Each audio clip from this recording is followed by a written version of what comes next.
India's journey from company rule to crown rule to complete independence wasn't sudden.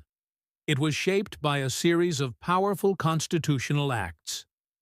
Company Rule, 1773 to Rue. The first major shift came with the Regulating Act of 1773. For the first time, the British government tried to control the East India Company. The Governor of Bengal became the Governor-General, and the Supreme Court was set up in Calcutta. Next came Pitt's India Act of 1784, introducing a dual system.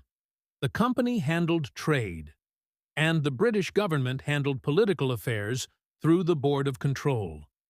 Then came the three Charter Acts: 1813, ending the company's trade monopoly; 1833, turning the company into only an administrative body; and 1853, opening civil services to competitive exams.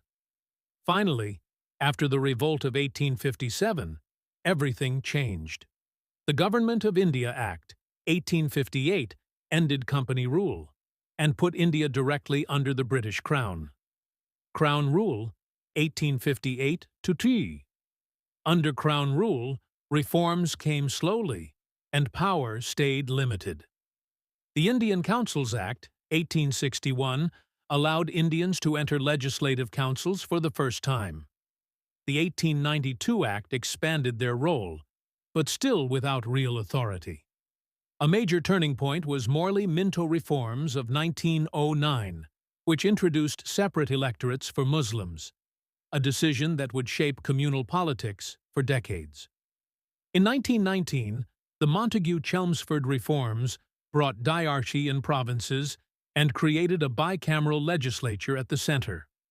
But the biggest step came with the Government of India Act, 1935, the largest act in British India's history.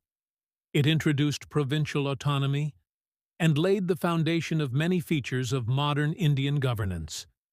And finally, the moment India waited for: the Indian Independence Act of 1947. British rule ended. India and Pakistan emerged as two independent dominions, and our Constituent Assembly received full power to draft the Constitution of Free India. This is the story of how foreign rule began with a trading company, tightened under the British Crown, and finally ended with the birth of an independent nation.